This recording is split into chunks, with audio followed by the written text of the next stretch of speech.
I love that song. You know, we started with the show 55 episodes ago with Set Me Free, but I tell you what, this is a great song. Hey, everybody, Ron Onesti here, Rock and Roll Heaven at the Arcada Theater in St. Charles, outside of Chicago. We're episode 55, Artists on Lockdown, hanging and banging with my two brothers. I am so excited to see those guys. You know, a couple weeks ago, we took that week off, and it was hell.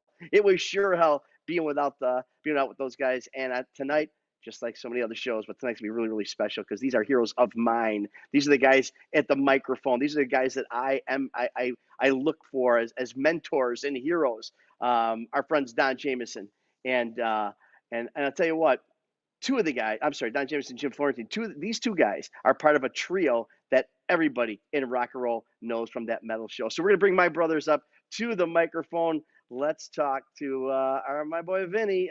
You were supposed to wear that metal show shirt. I did. This is in a different language. It's in Italian. Brooklynese, huh? I didn't know Brooklyn was established in 1631. You know what? I think that's that's an address, like East 1631st Street, I think. Unless that's somebody's address, 1631 40. That's what I'm saying. Actually, we lived on 1431 41st Street.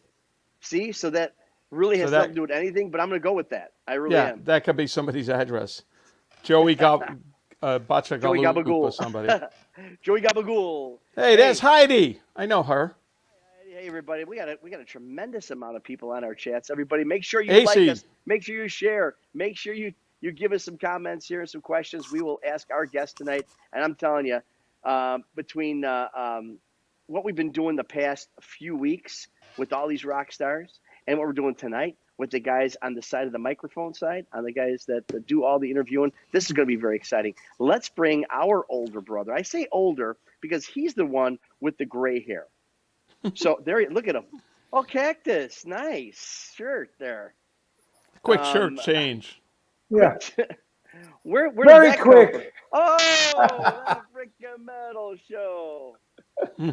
I hope are you gonna be selling merch on tour with Cactus? I know you're coming over here by us. Of course he is. Yeah, of course I got to, because Vinny don't have anything. He sells I have to bring it all. He sells popcorn and peanuts too. Walk around with the change my thing. Favorite Nestle's Crunch. I'm gonna sell some of those too. As long as you sell some, and we know this, some vanilla fudge in the concession stand, we'll be doing well. I just came up with that, and I am sure I am the first one. I am a genius because nobody's ever said that to you, I'm sure. But speaking of vanilla fudge, today we finished our video and mastered our new single that's coming out with Tim Bogert on it as well. So we'll talk about that later. What is the new single? All right, let's do that. Let's Stop in the Name of Love by the Supremes. It's done up, total rearrangement like we do. You'd never know it's the same song. And it's rocking. It's really, really good. And the video is all historical. All historical, It's just amazing how you guys did that first song in one take. And what made you go back to the Supremes? I mean, just if it ain't broke, don't fix it, or a manager. A manager. He wanted to do a whole album called Supreme Fudge, and do like a few songs like that. But we're gonna see how this goes. If it goes well, we might end up doing an EP with. It's in Supreme Fudge, Baskin and Robbins flavor. It is, and it's delicious. That's what I thought. I've had it. Sounds good to me. Wait, now our feeble attempts at comedy must stop now because we got real pros on this. Yeah, we do. We're like doing knock-knock jokes right now compared to the level of these two guys that we have on the show tonight, and I'm really excited. Like I said before, each week we have the huge rock and roll stars, and you know what? Now that you think about it, really, there's one of the few pieces of thread that connects all these rock and rollers that we have on the show is not only you two guys, but also that metal show. Almost every one of them, I'm sure, were guests on that metal show. Yeah. Oh, yeah. Right. Well, let's bring our guys from that metal show and so other things. We got so much to talk about in so little time. Let's bring Jimmy Florentine on and Don Jamieson. There they are. Yeah. What's up, guys? Hey, dude. Hey. Yeah. Ron, you stole my vanilla fudge joke. Sorry. Damn it. No. Damn it. Damn it. Well, you know what? You got to understand, that is a trophy for me, Donnie. I mean, to be able to say I stole a joke from Don Jamieson, that's a trophy. Yeah, I was just messing with you. You didn't steal it. It was horrible. It wasn't worthy of it. I know that. And Jim, we got to get this out of the way right now because we've been doing this almost every show. It's amazing just how many people in rock and roll, just like my two brothers over here and myself, are actually of Italian descent. I'm thinking Florentine is of Italian descent. Yes, mostly. A little Irish too. So that explains the drinking. But yeah, mostly Irish. I'm mostly Italian. No, Don. There you go. See, there you go. And how about you, Don? We got to ask: is there any Italian blood in you? Because otherwise, that could have an effect on whether you continue on the show or not. Hey, my great uncle was Tony Musanti, the actor. Hey, look at that. All right, it works out. All right, you can stay. You could. I got street cred with the Appice and Appices. You could. All right, there you go. There you go. So we're very upset that, here, I got my 4th of July shirt. See, we do all these shirts. These guys, you know what they used to do, guys, to me? They would pick on me because I would have concert shirts. I have a blazer on tonight. I've been wearing suits lately. But I started this show, our first 20, 30 episodes, with the concert shirts of the person that we were interviewing, the band that we were interviewing. And all I could think of was you guys, how you guys would make fashion statements with those shirts. And they would they had real shirts. They had real shirts. You used to have printed out a piece of cardboard. You put a piece of cardboard on it. Yeah. I was still giving them the props. He would go like this. He would. It wouldn't even be a shirt. It'd be a paper. It would be a piece like this, pasted on, and then Vinny busted him every day, every time. Oh, look at that! Wow. Wow. See, look, that's not a real one. Yes, it is. That's a real shirt. No, it isn't. Look at the he shine on it. He silkscreened that in his basement a half hour ago. He printed it. Oh, look at that. Oh, yeah. That's printed.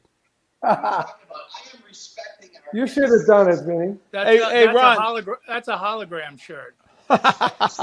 That's not even real. Hey, something happened to your microphone when you took the shirt off. Your microphone's off. I got it now. Let's hear it. Your mic went off. No, seriously, your mic went off. I think it's probably connected to the first shirt. Yeah. It is. The one that he had the original out. Technical difficulty. Okay, Ron, you guys take over. Ron, you got to do a dry run before you do a wardrobe change in the middle of a podcast. I know. That's crazy. Wait a minute.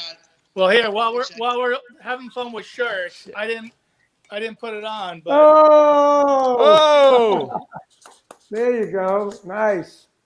Still in the collection, baby. Yeah, man. I'm wearing yours. You're wearing mine. That's great. Don, that's a collector's item. You got Carmen with black hair. Yeah, that's right. That's right. That's right. Yeah, you got to make new shirts with white hair. Hey, Ron. I got to do reverse negative on that and then put it on a white shirt. There we go. Right. See, that works. Yeah, that's good. Yeah, well, guys, so we know what a lot of the music guys have been doing, a lot of musicians have been doing during COVID. They're producing and they're writing new music. So two guys of the comedic world, when we're locked down, what have you guys been working on over the past couple months, 14 months, I guess? Just writing new dick jokes. Did my name come up at all? Did Vinny's name come up at all in any of those? No? Hey, watch it. No, just working on material, just like bands are working on music. And then, we were out performing, doing about a lot of outdoor shows and stuff. So we were shut down for maybe like 4 months. Oh, okay. Yeah. Yeah, but that's for a for a comic, that 4 months is like might as well be 4 years because I always tell people it's not about how much money you make in comedy, it's how much money you save on therapy. So right.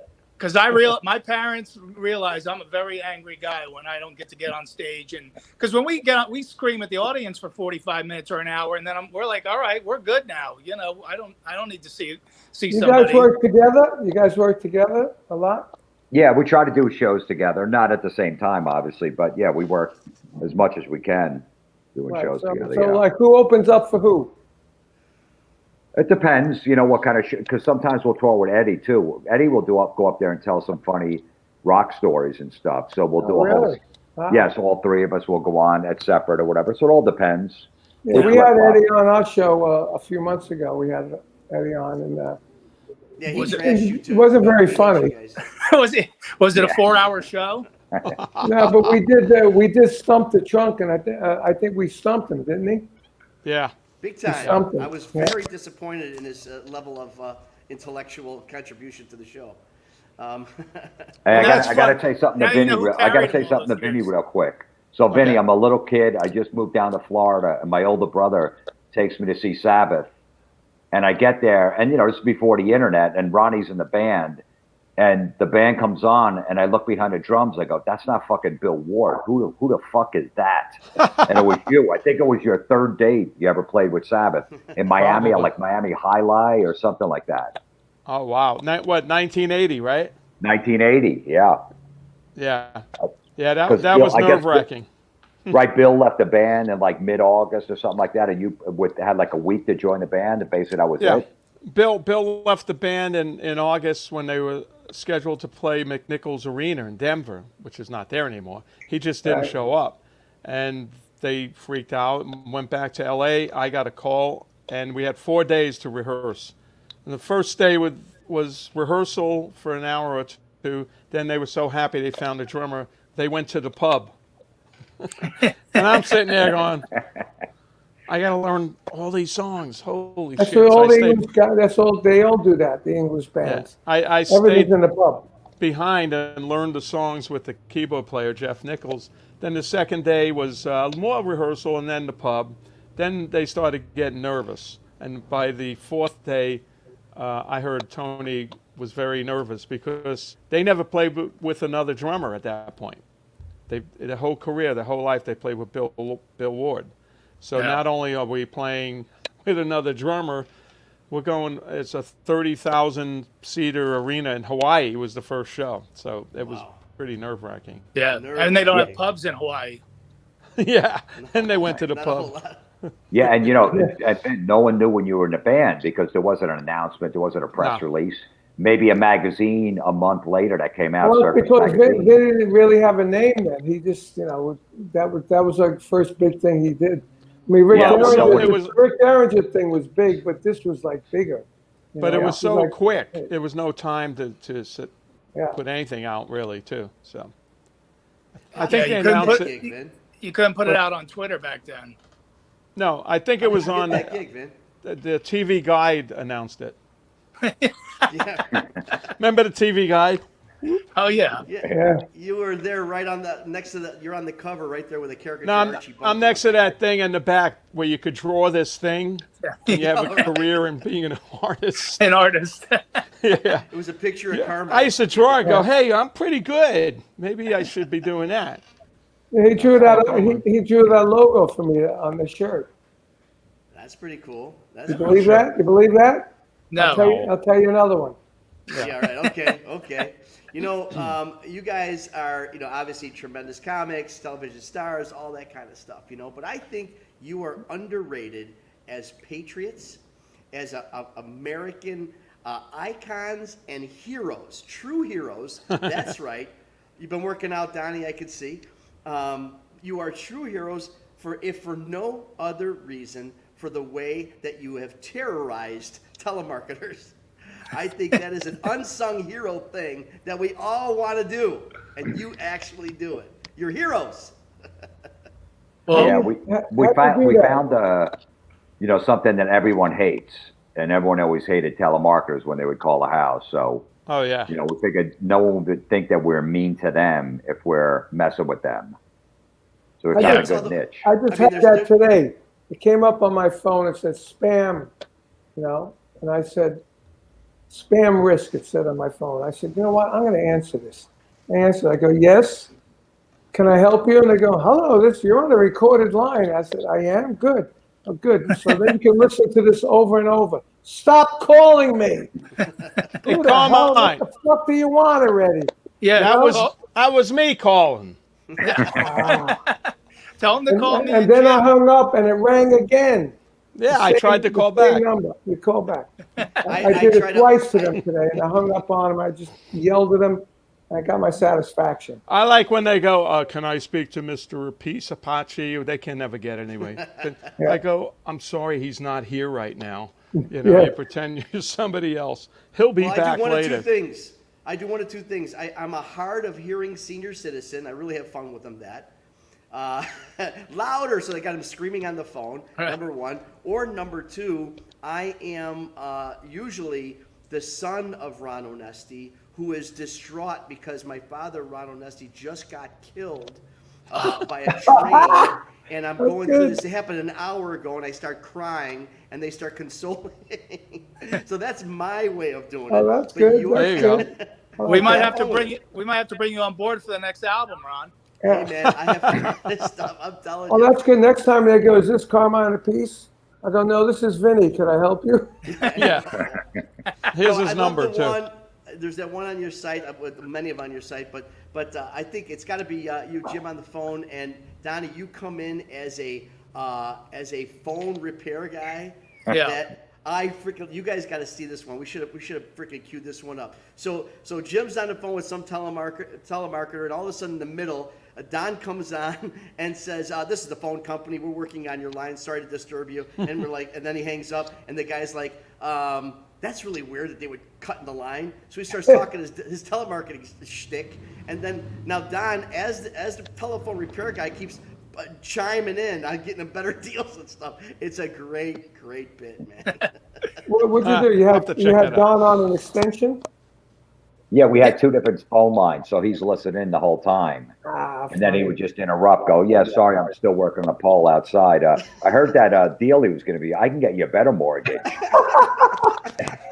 I go, wait, what's that company again? Because I had a friend who got scammed by a mortgage company, and the guy's going, why are you listening to the conversation? I'm like, I'm just fixing the line outside, and I don't like what I'm hearing. And if you don't give him a better deal, I'm going to have to disconnect the call. Oh, that's funny as hell. And then the guy threatens to come out and knock me off the ladder. Yeah, I was like, "Sorry, what's the name of your company?" He's like, some mortgage company, Tampa, Florida. Don goes, "That's it. That's the company that my friend got scammed by." Well, it's amazing because, these responses are so good that you would think they were written, but they're not. It's real responses you're getting, right? I mean, this is the real. No, because you always gotta listen. It's almost like a heckler, someone yelling something on stage when you're a comic. You got to listen to what they say to respond back. So the people on the phone really have to. They're the stars of the call. Like if they get aggravated, it's a good call. If we can get under their skin. And we don't know what they're going to say, so we just kind of have to take it whatever direction it goes. Well, that's the genius that you guys. How do you record them on the phone? Just got a recorder hooked up to my. I got a landline and just hook a recorder up there and hit record and play when it starts when they call. Yeah, like when we do an album, it's like you guys going into the studio. Like I go to Jim's house every day for a couple weeks. And, that's all we're doing. We're just recording. And like, if somebody else calls, like one of our friends, we're always like, "Look, we can't talk to you for the next couple of weeks. We're in a recording session right now." Yeah, cool. The phone is only for telemarketers for the next 2 weeks. And we bang out a record and we put it out there. And, like everybody's on the do not call list. We're on the please call list now. Oh, well, I'm going to give me your number. I'll take these idiots.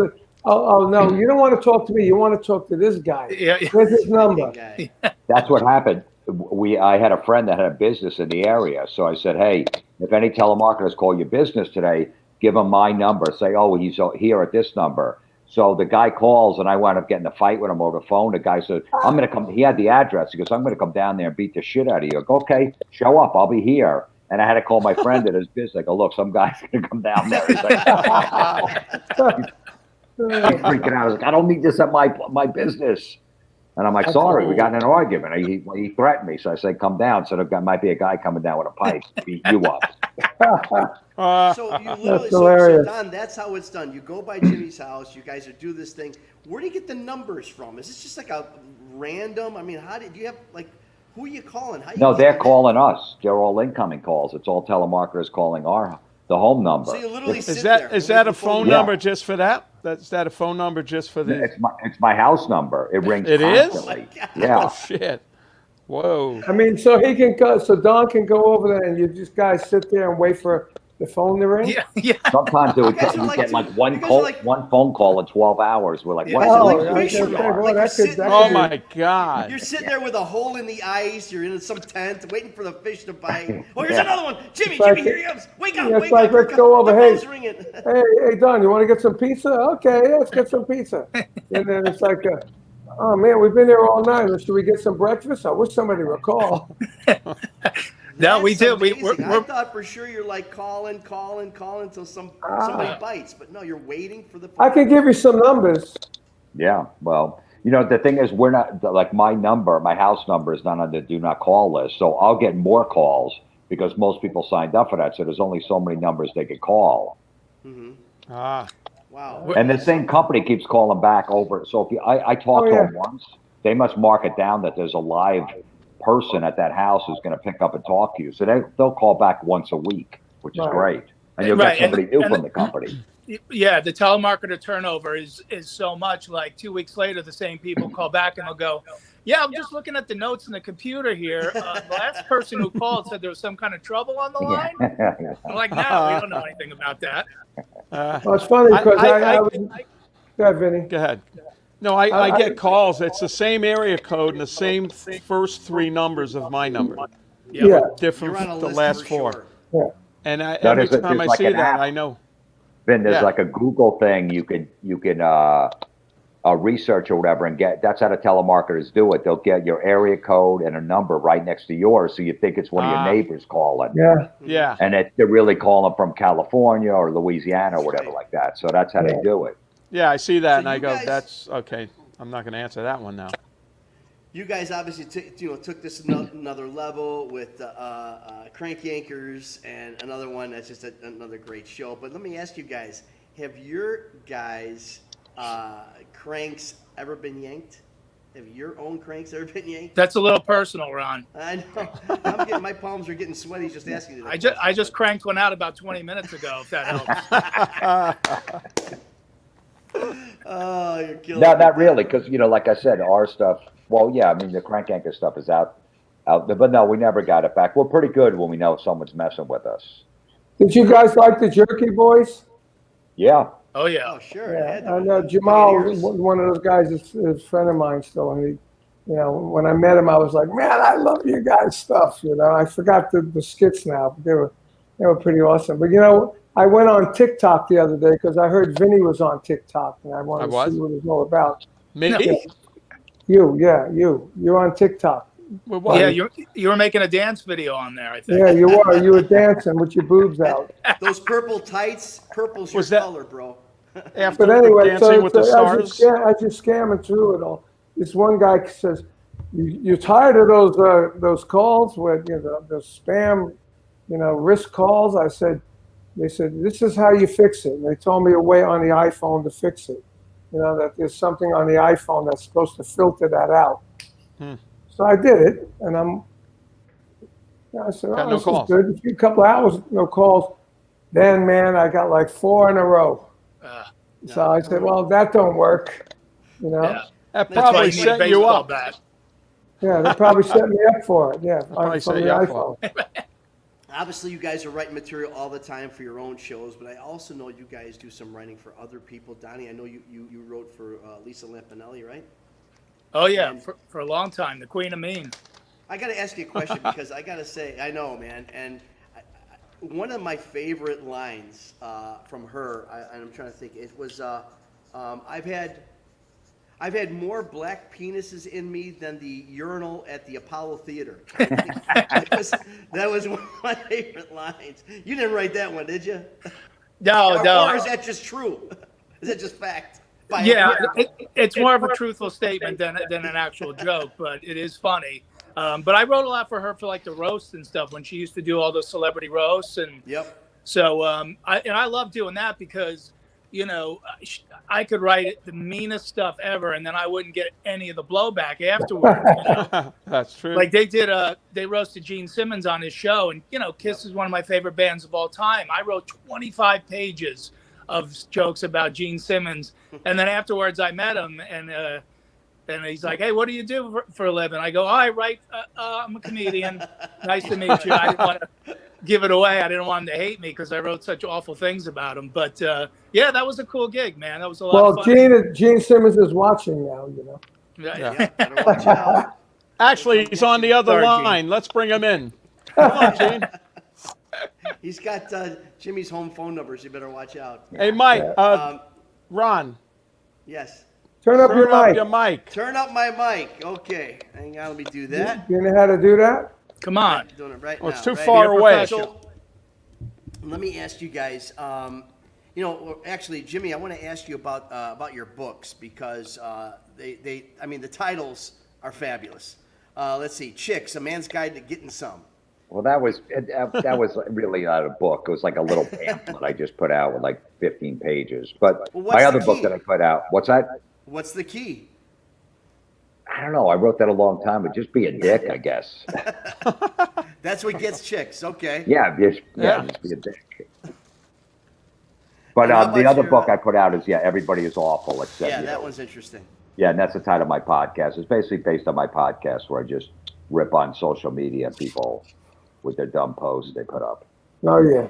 So you guys are career writers and comedians, but so how did the whole? I mean, I get Eddie was the DJ with the music, but how did you guys get involved in that metal show? I mean, were they looking for comics, or as opposed to, and maybe you are intellectually spirited rock and rollers? I mean, how did that all happen that they got comics to do the hosting? Well, Eddie was hosted on VH1 Classic. For a while, and then he just came, he's like, he wanted to do something else, try to create a show. The three of us went and hung out at a diner, wrote a bunch of ideas down, took it into the meeting. We gave him the 3 sheets of paper. We had a nice hang. They bought us lunch. Figured we never hear from them again. 2 weeks later, we go back and they go, yeah, it was sort of interesting, but here's our idea for the show. And all they did was take our ideas and put it on their letterhead and pass it back to us. And we go, classic. Yeah, all right, well, these are pretty good. Did you know Eddie before that? Did you know Eddie before that? Yeah. So I think Ron wants to know, how did you get together with Eddie? We met him at a gay bar. Well, it was a massage parlor. It was a massage parlor. You're not gay, but thank God he was. Yeah. No, we Eddie's watching too. Yeah. Eddie was on the radio on Friday nights in New York City at Q104. Yeah. Mm-hmm. So he would do a heavy metal show from like 11 p.m. to 2 a.m. And me and Don be driving home that night doing comedy shows. And we hear his radio show, like, man, this guy likes the same music as us. How do we not know him? He grew up in New Jersey. And then we wound up meeting him at a concert one time. And we just told him we were big fans of the show. So he's like, well, why don't you come up on my show if you're off on a Friday night and sit in, and we'll just talk music and comedy and stuff. So that's how we met him. And then that little show got formed from that. Chemistry. Yeah. That's cool. Yeah. Very cool. And the funny thing about the meeting that we had with VH1 was, Jim and I, when you're a comic, you do like pilots for TV shows all the time, and, after a while, like I had done like 10 pilots over the course of like 2 or 3 years, and not one of the shows got picked up. So it was basically like, I'm getting paid to not be on TV at this point, So it was just like when we went into the meeting, we were both so relaxed. Like it was like, we don't care. This is not going to go anywhere once again. And we just spent the whole meeting busting Eddie's balls. And it turned out that's what they really liked about the three of us. They were like, hey, we don't know metal like you guys do and rock music like you guys do, but we love the chemistry between you three all breaking balls with each other. So that's actually what got us the gig even more than like the ideas and, being metal fans our whole lives. Yeah. We know nothing about busting balls on this show, that's for sure. No. Not at all. Not at all. That's I was just awful. going to say, hey, maybe we're going to get a show. Maybe. How about we'll do that next metal show? Yeah. That other metal show. That other metal show. Yeah, but there's not only metal on this show. You had some, people at the middle of the road there. Yeah. No, that was the great thing about the show was that we, it was called that metal show, but we had, Styx on, we had Heart, and bands like that. So, we didn't just stick to, we weren't pigeonholed by the name. We wanted to have everybody on. And we had Billy Corgan from the Smashing Pumpkins on. We had, Marky Ramone on. So, metal was just, they said metal is the word metal, their audience likes that word, is attracted to that word. So that's how we ended up with the name. But to be honest, it was the last name that any of us wanted. Yeah. Hey, you remember when me and Vinny played separately into the commercials? Of course. Right? That was a lot of fun. I don't know if Ben, our producer, got one. I just sent one of them, of the one I did. Last night, Geezer Butler right there. It is. Geezer Butler.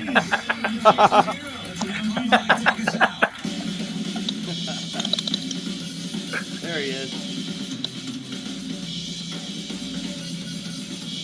Look at that guy.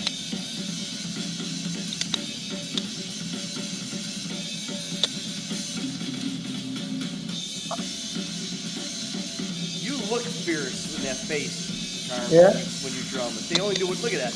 If they knew what a teddy bear you really are.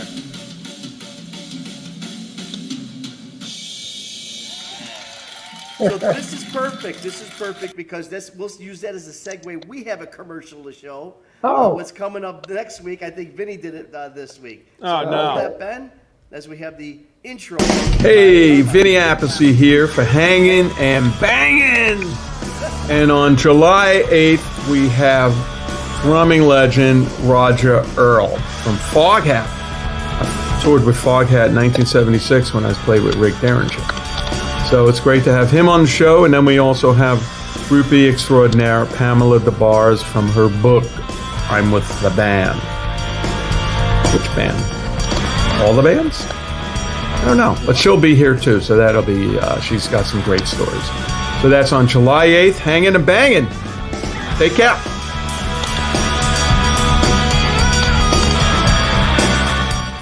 Riveting. Yeah. I was pinned to my seat watching that. Damn.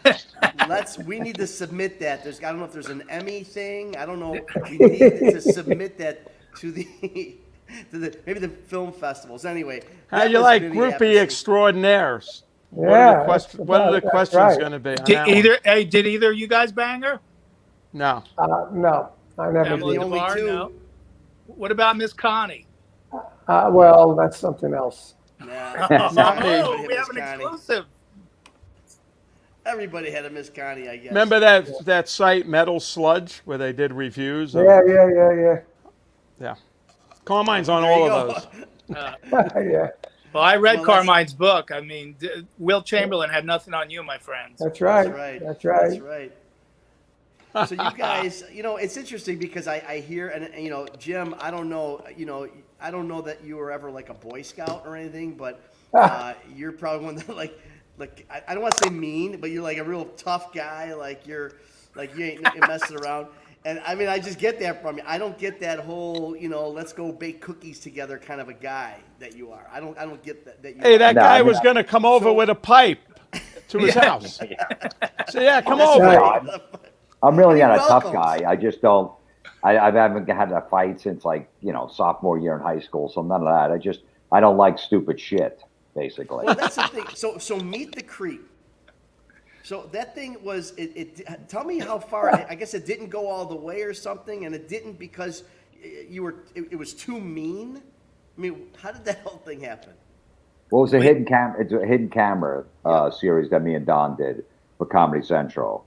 We just went out with a hidden camera and bothered people. Yeah, and they said it was just too mean.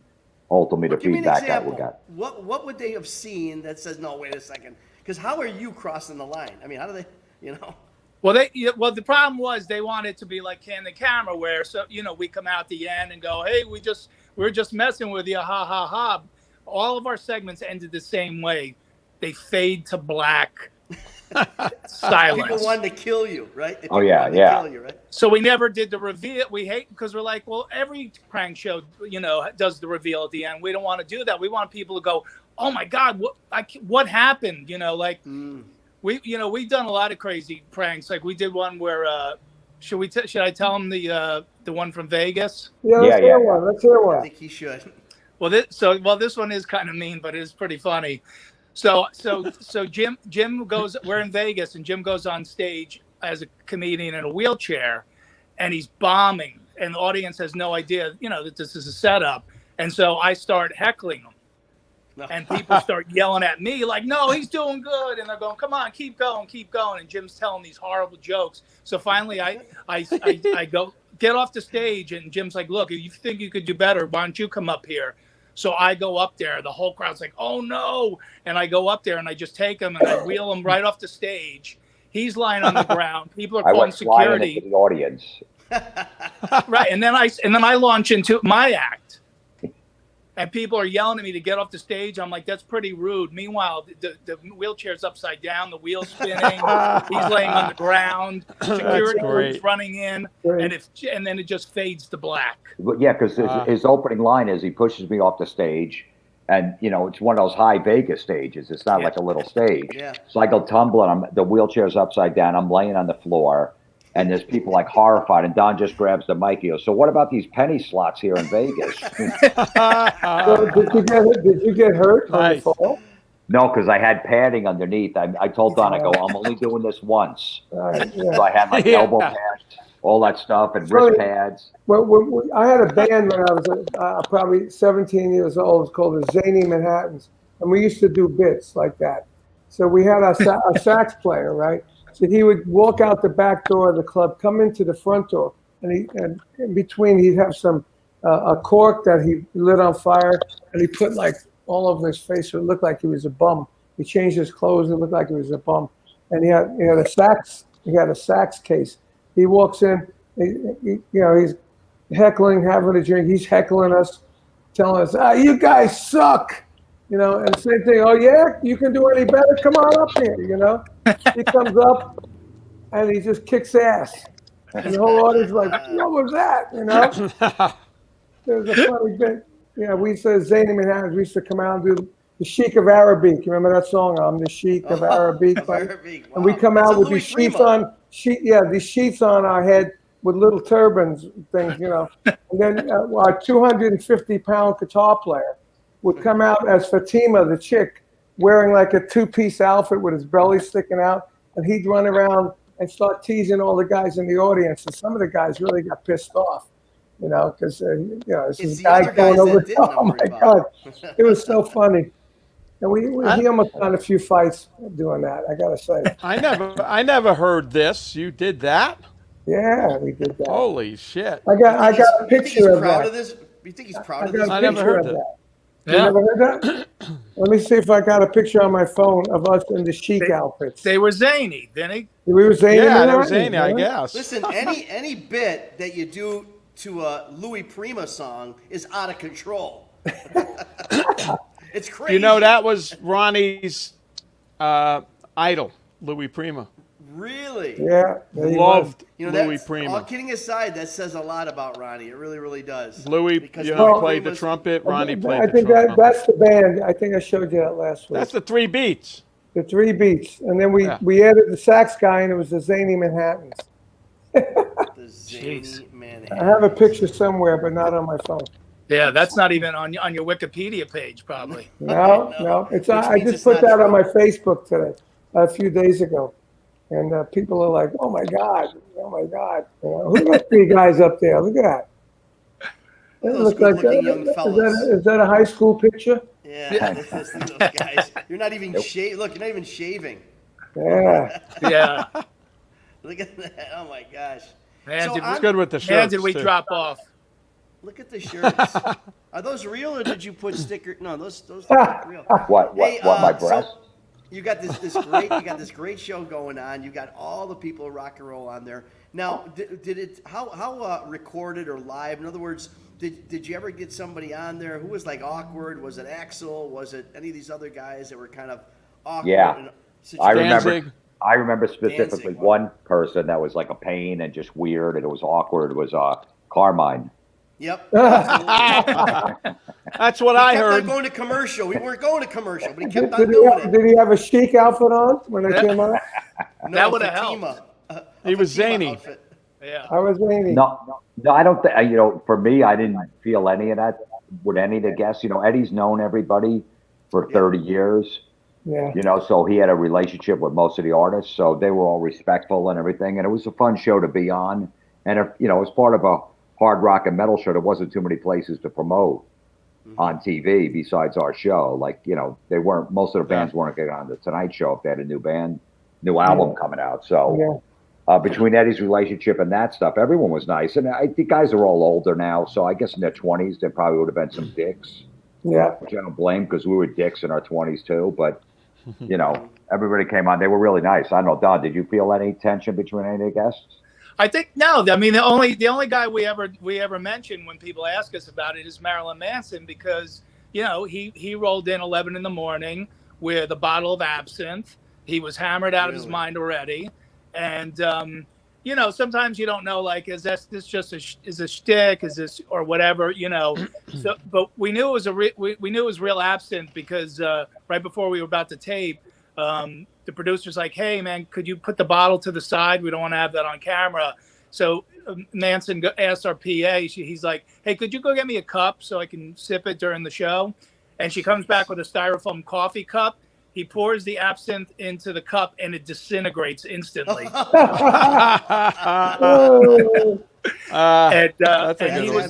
He was unruly and pretty much out of control. Our editing staff definitely should have won an Emmy for salvaging that show because he just told like pedophile and AIDS jokes the entire show, but somehow they pieced it together and it was all right. I loved it. I just read something weird about him. Trying to shock the audience and everything, so I knew it. He was just being fun, like winking, like doing like a pedophile joke, but like wink, wink. Yeah. So I was digging it. Yeah. Well, wait a second. Anybody who's going to be telling me a pedophile joke and winking at me, I don't know if I'm taking it that way. I don't know. That's true too. Like, see you after the show kind of a thing, wink, wink. Yeah, I was too old for him. Yeah. I just... with all the guys that you had on there, or all the acts that you had on there, all the stars, and obviously the show came to an end. And was there a time when you went, man, this sucks mainly because we never got to talk to this person or this band? Was there anyone that you didn't have on the show that you would have liked to have? Yeah, I mean, Eddie Van Halen, obviously would have been, which was weird because he sent us all his equipment. He sent us his EVH amps, he sent us pedals and all this stuff. We just, we figured maybe, start sending us your clothes, and maybe eventually, we'll get you into your outfit in front of your equipment and play on the stage because we had so much great talent up there. Obviously, the brothers here and. Yngwie and Ted Nugent, and we were blessed, man, that all these amazing musicians came and played on that stage. We never got Eddie. Everybody watched it, especially like when we were on the road and stuff. It was like, everybody watched the show because, like you said, there was it's not like John and Carson or those, David Letterman and all that. It was pure rock, and it was a lot of fun all the time. And Stump the Trunk was always really funny. I know. That was just always a ball buster that went on. You literally served a community, that we are getting older. We're born in the 60s and 50s, and, we're in high school. Keep going, Ron. Most of us. 40s. 40s. We're at the turn, we're born, Civil War era births that we got going on here. Carmine played freaking Lincoln's inauguration. It was amazing. But I mean, we got all this stuff going, but you're right. There was nothing happening. And then, it was awesome. The show came on. It was just so welcoming. I mean, I looked so forward to see the show, and it left me hungry for more at the end of every show. So that's why Ron started this show. That's right. I love it. I tell you what, though, so we should be collecting some residuals then. Right? That's right. How did you pick the studio audience that I could never freaking get in? How did that work? Was it all your cousins? How did the studio audience get picked? Well, we left everyone that had a bootleg that metal show out. shirt. Yeah. Yeah. Anybody named Ron was not invited. No, I don't know. They had a Right casting on. person that did that. I don't know. They sent the picture in. We had nothing to do with who was going to be in the audience.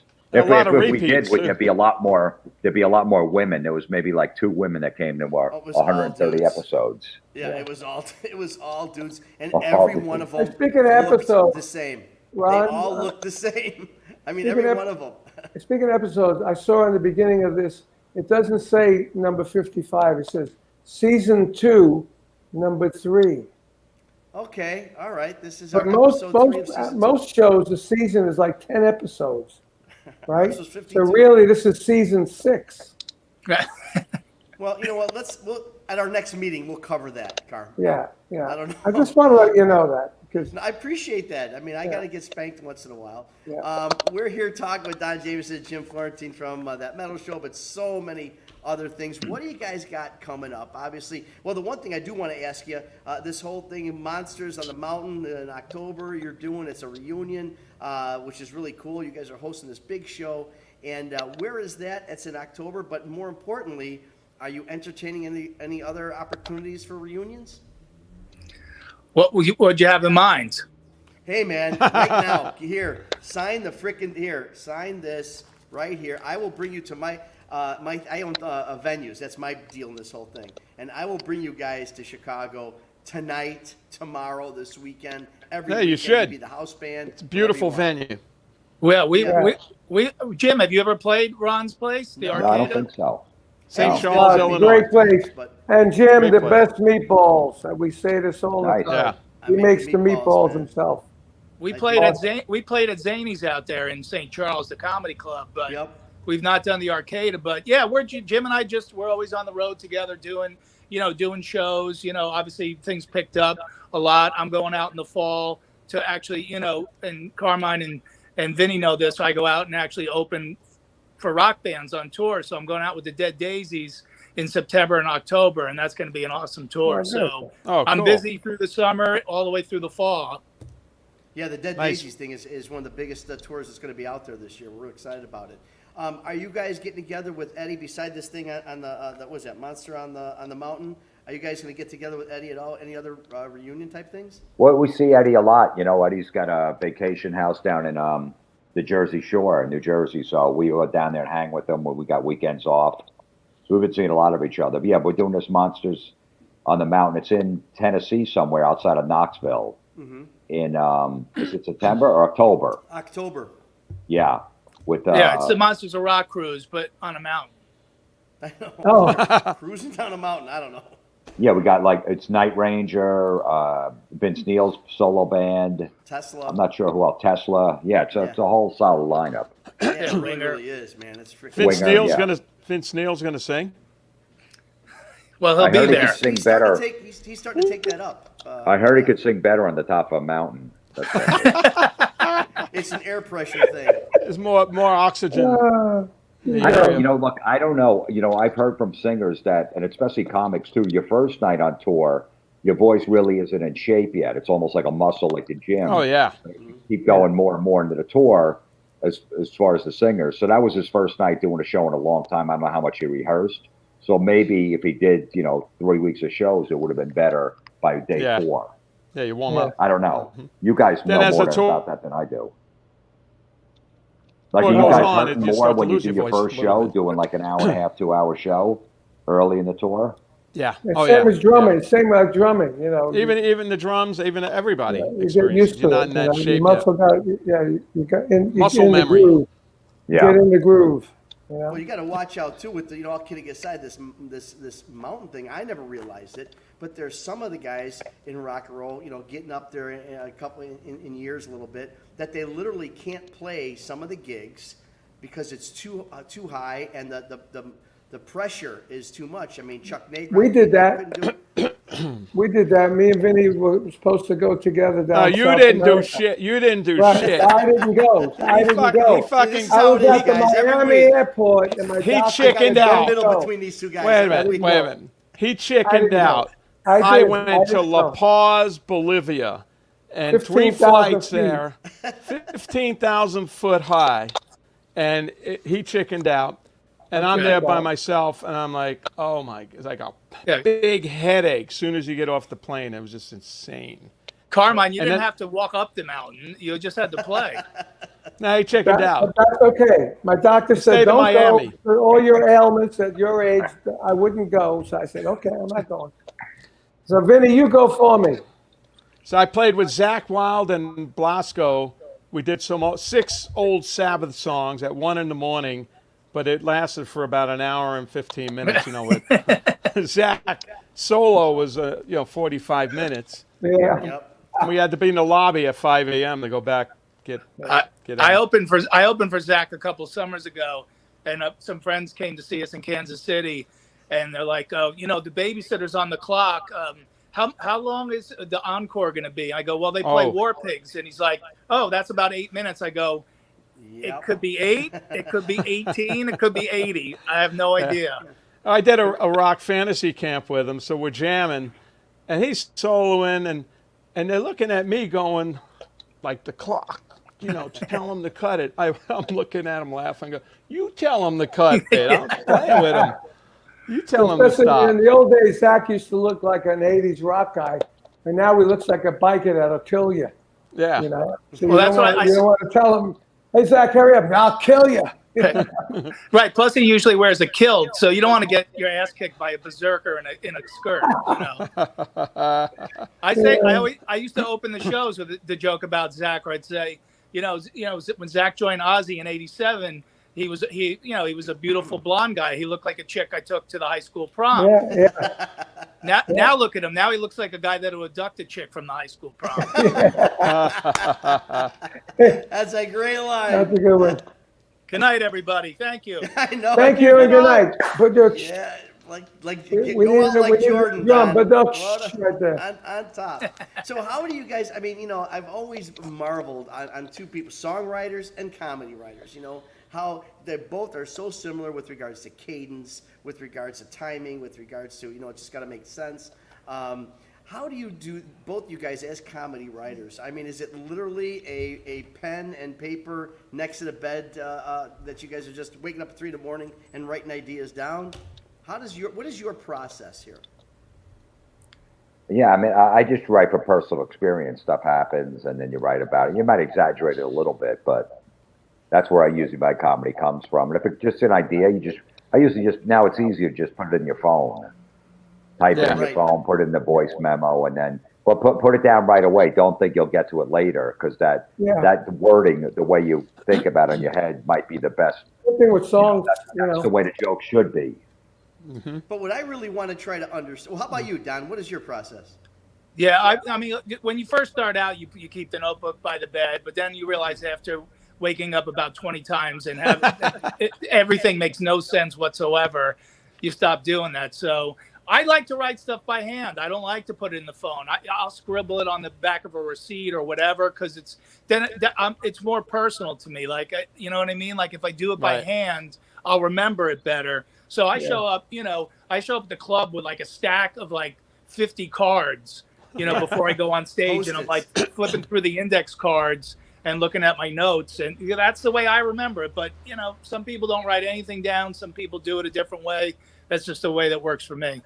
Well, any guy that can write 25 pages on Gene Simmons is truly a comedic genius. And also, more importantly, the biggest question. So you're a big television star. This is Jim. You're an author. You're just a genius in music and comedy. And something made you get up one morning and say, you know what I got to do? I'm going to go to Lowe's and get 2 sheets of faux brick and lay it on my wall in my kitchen. How does that even happen? Because, when the lockdown happened, I was doing all these Zoom things, and I just had like a gray wall. There was nothing on it, no pictures, no nothing. So you went and got brick? Yeah, so everyone's like, come on, you got to do something with your background. This is ridiculous. This looks stupid. Why don't you get a green screen like Ron? What are you talking about? It's too complicated. I'm not a tech guy. I don't know how to do that shit.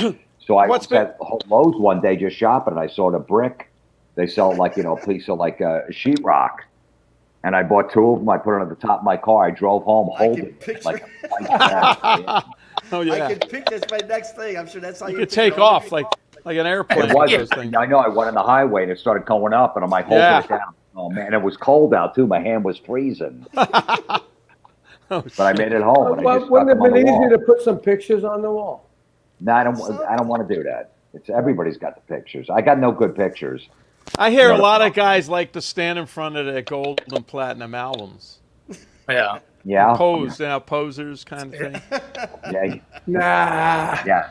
I just don't have any of those. So. Well, I could always do this. We have better. Look at that. How's that? Is that better? Nice More gold hinge. Actually, you can see my hair better in there. Good hinges, Carmine. Yeah, right. Excellent hinges. Nice hinges. I know. Stonehenge, right? Stonehenge. Stonehenge. I went to For you old Stonehenge the last tour we were on with Last in Line. We finally got there. We went out. It was so freaking cold, and the wind was like. Were you disappointed when you went there? I was disappointed. Yeah, it's smaller than you. It's smaller, and you can't. You can't go. Humongous. They're not that big, and you can't go underneath them or anything. They put a thing around it. So. Yeah, back when I went, you you can go on. They didn't have the security. You could actually walk around. Yeah, you can go in. Well, they said, let's walk you around watched the them build thing. I it, said, right, Carmine? I'm What's going that? back. You watched them build it, right? Hell yeah. I watched them build it. Hell yeah. I watched them build it. I heard they got the stuff at Lowe's, Jim. You guys are probably at the Stonehenge gift shop. They had the rock. with the They little had the boulders on top of their chariots, and they were holding them down. Yeah. And they were flying off, too. It was disappointing. I expected it to be like huge, and it was, maybe about 8 feet high. And I said, "Whoa!" But it was bigger than Spinal Tap's one. Yeah. Much bigger. So You know what the best part about? You know what Go the ahead, best Jim. part about the brick wall? As soon as this lockdown's over and there's no more Zoom or where everything's clear, I'm bringing it back to Lowe's. I still have the receipt. 'Cause I don't need it. You got to film that. There's a comedy sit right there. If they take anything back, I've learned that they'll take it back. If you don't have receipt, they'll give you store credit. So I'm bringing it. Yeah. That'd be funny. You should Film video that. it. You should film it. So as a venue owner and loving you guys and being such a fan of you guys, and I put on obviously these musical shows, and in the past, I just have learned from experience, either from guys telling me or my own personal experience about trying to mix comedy and rock, having like a comic open for some. I know you did this. I don't know, it was both of you or you, Jimmy, alone, but I think you opened for Slayer a bunch of years back, and this is a serious question because, like I said, being big fans of you guys and loving you guys and appreciating your comedy, I'm thinking all these shows, I got Queensryche, this, that, whatever I got coming by me, and to have you guys open, are you doing that? Are you mixing? Do you welcome the opportunity to mix comedy to open for a heavy metal band or a rock band? I don't like it. I've done it a couple times. Don likes it a lot more than I do, so I try to stay out of it. It's tough. It's really tough, but I don't know. Don makes it work. I have a tough time figuring it out. Well, and I get angry with the crowd. Jim had to go on in front of like Slayer and Anthrax and Megadeth. I picked the fun time bands like Faster Pussycat or we opened for Twisted Sister before. Zach. People know Zach has a great sense of humor. The Dead Daisies will be a good fit because that's sort of our age group, our crowd. And the fact that we did Metallica's Orion Fest. One year, that festival that they did, we did that in Atlantic City. So you got to pick your spots. If you think you're going to go on in front of Slayer and tell dick jokes, it's not going to work. I have to stand up. Oh, there makes you go. sense. Why you stand? You said dick jokes and Carmine stood up. I don't know what's. Yeah, I got to stand up. I'm tired of sitting here. Well, now you can see my ceiling. Well, I'll tell you what. Nice ceiling. I think You look like you're on a mountain. We've reached the ceiling of this show. We want to thank Jimmy Florentine man. and Don Jamieson. Yeah, thank you guys. Are true Thanks rock for and coming, roll, man. big stars. Love the comedy. Love what you guys are doing. We're going to stay in touch. Really appreciate you guys being on the show. We hope everybody follows us every week. Smash that like button. Go to our podcast on Spotify. Follow us each week. Every Thursday night here, Hangin' Bangin', Artists on Lockdown. Every Thursday night, 6 p.m. Central, 7 p.m. on the East Coast. So we'll see you next time. We've got a great show for you. Want to thank our guests tonight. Of course, Carmine and Vinny, my brothers. It's going to be another great show coming up next week, next Thursday. We'll see you next week on Hangin' and Bangin', Artists on Lockdown. Thanks, everyone. Thank you.